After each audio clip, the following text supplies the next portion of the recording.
পুঞ্জা ব্লকের কেন্দা চক্রের 41তম বার্ষিক ক্রীড়া প্রতিযোগিতা অনুষ্ঠিত হলো কেন্দা ফুটবল মাঠে। এই বার্ষিক ক্রীড়া প্রতিযোগিতার পতাকা উত্তোলনের মধ্য দিয়ে শুভ সূচনা করেন পুঞ্জা পঞ্চায়েত সমিতির সভাপতি অনিল বরণ সহিস ও কেন্দা চক্রের অবর বিদ্যালয় পরিদর্শক শুভজিৎ পরামানিক। সঙ্গে উপস্থিত ছিলেন পুঞ্জা ব্লকের বিডিও দীপ চ্যাটার্জি, কেন্দা অঞ্চলের প্রধান সুন্দরা মাহাতো, পানিপাথর অঞ্চল প্রধান মানস কুসুম মাহাতো, বিশিষ্ট সমাজসেবী নিত্যানন্দ পাল, প্রাক্তন শিক্ষক রাজারাম মাহাতো, অনিল মাহাতো, কেন্দা থানার পুলিশ প্রশাসন, বার্ষিক ক্রীড়া প্রতিযোগিতার আয়োজক শিক্ষক অশোক কুমার মাহাতো, প্রশান্ত মাহাতো, মনসুর আনসারি ও সোমনাথ চৌধুরী সহ কেন্দা চক্রের সমস্ত শিক্ষক শিক্ষিকা ও ছাত্রছাত্রী সহ এলাকার ক্রীড়াপ্রেমীগণ। এই যে কেন্দা চক্রের এই খেলাটা আমাদের প্রত্যেক বছরই হয়। এবারে এটা 41তম বার্ষিক ক্রীড়া প্রতিযোগিতা।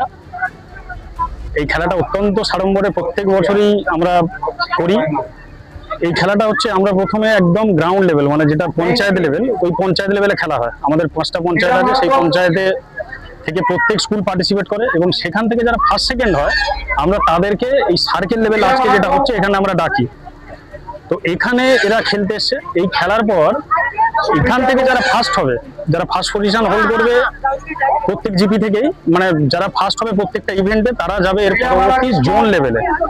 সেই জোন লেভেলে খেলতে যাবে। তারপরে একইভাবে ওখান থেকে যারা ফার্স্ট হবে তারা যাবে ডিস্ট্রিক্ট লেভেল, তারপরে স্টেট লেভেল, এই পর্যন্ত ক্রমানুযায়ী এইভাবে খেলাটা আমাদের প্রত্যেক বছরই আমরা করে থাকি। এই খেলার মূল উদ্দেশ্য কি? খেলার মূল উদ্দেশ্য, প্রথম কথা হচ্ছে আমাদের প্রথমেই ধরে নিতে হবে যে এই খেলা এবং শিক্ষার সাথেই খেলা, এটা কিন্তু অঙ্গাঙ্গিকভাবে জড়িত। সুতরাং এই শিক্ষা এবং খেলা এই দুটোকে আলাদাভাবে ভাবার কোনো প্রশ্নই নেই।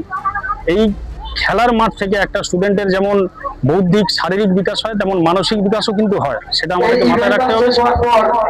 এইভাবে খেলার লিডারশিপ তারা যথেষ্ট পরিমাণে পায়। এই সমস্ত কারণগুলোতে মূলত খেলাগুলো হয়। খেলাগুলো আমরা প্রত্যেক বছরই করে থাকছি। আপনার নাম? আমি শুভজিৎ প্রামাণিক, অবর বিদ্যালয় পরিদর্শক, কেন্দা চক্র।